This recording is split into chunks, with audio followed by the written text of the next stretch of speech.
clear from the evening so far that a common thing that employee owners have it all together that we share is that we like to drink good beer.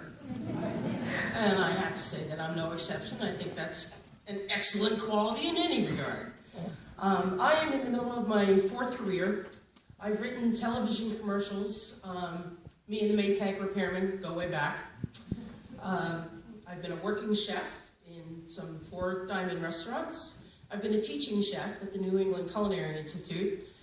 And after the second shoulder got repaired and I couldn't put a plate in the window anymore, I thought, who does words and food in Vermont? And that's how I raised my hand and said to King Arthur Flour, here I am, don't you want to hire me? And 20 minutes later they said, when can you come down? So thus began my career in one of the most interesting companies I've ever been in. When I started, we had 80 people. It was in 2002.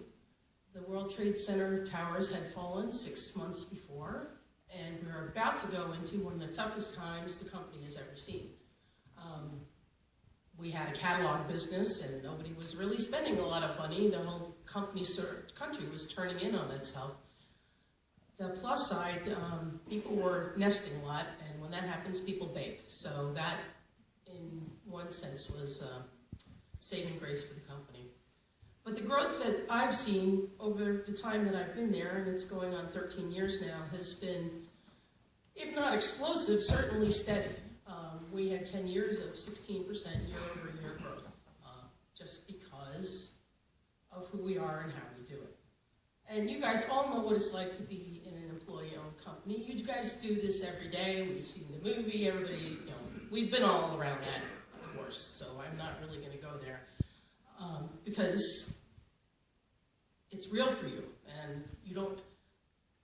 One thing that you guys might have in your lives, when you try to explain that you work in an employee-owned company to somebody that doesn't, that's an interesting conversation. I hope you guys have that conversation, because my husband works for a very big engineering firm, and they say they're employee-owned by about 25 of them. And I had the opportunity to speak to one of those owners, and of course didn't hesitate to turn the screws and said, so why aren't you guys going ESOP? Why are you guys paying corporate income taxes? Do you like that?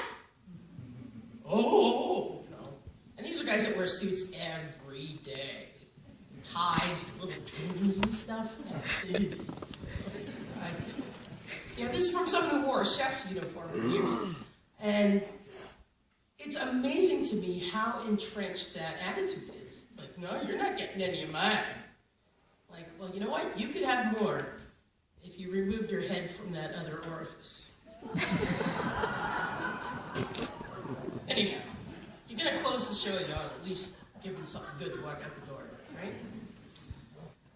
I have to say that one of the things that we also all share as employee owners is the fact that in those companies, with those guys with their ties and their little pins, the personal isn't really supposed to come to work in those companies. The personal is something that you get a very small dose that's allowed to come.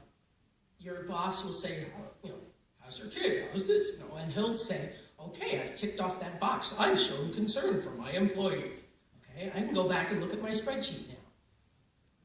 The personal comes to work with us, and it shows up all day long in almost every interaction that we have. I'm kind of lucky where I sit in the company. I don't know if you remember the bearded guy, Frank.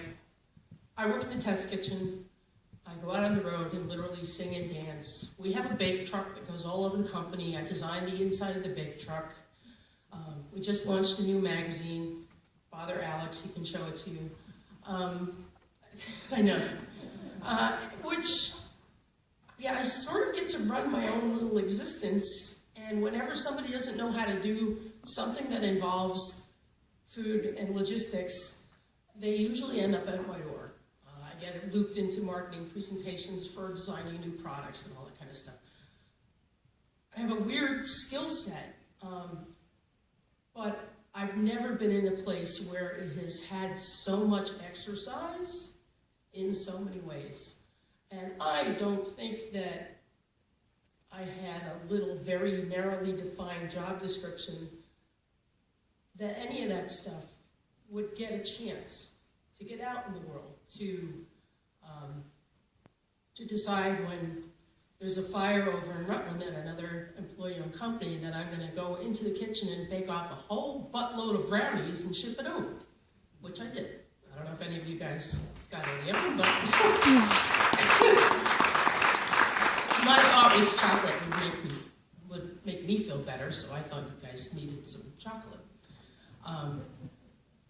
I think that that's the sort of personal thing that an employee owner who understands the flexibility of that environment can do.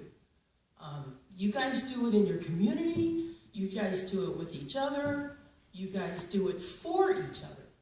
I don't work for my boss. In fact, I tell my boss quite a bit what he's going to do next. I'm sure that doesn't surprise you, just even in this brief time. But I do get his advice, and I do get his support, and I really appreciate those things, and I appreciate the fact that he relies on me for the same sorts of things. Those are pretty cool things to have. My husband, the engineer who married the English major, will often make long and grandiose speeches about how things have to play out very specifically, step by step. And I'm sitting here, I got to the point of this about 10 minutes ago, and I can't say this, because then I've interrupted him. And he gets all the way to the end and says what I just said 5 minutes ago. Okay. That kind of procedural imperative, I think, wastes a lot of time, boring as hell, and you could be doing something else with that time. Something more productive, like having a new idea. Or someone says something and you go, and this, the most exciting thing that happens at work, and I hope that, I'm sure it probably all does happen to you. Somebody throws something out and it opens a window for you, right? And there's something that you've been carrying around that fits right in that spot. And those two things together start to combust, and the energy starts, and things start to move, and before you know it, you're turning around and telling the rest of your work group, including your bosses, what they're going to be doing next, right? I hope so. That unfettered harnessing of every talent that you have, and not only the ability, but the expectation that that's what you're bringing to work, that is what drives us, and that's what makes us more stable, more resilient, a hell of a lot more fun, and it makes a lot of good beer. What more can you ask for, right? I think one of these guys in the film who said, an employee-owned company has more room for both action and influence.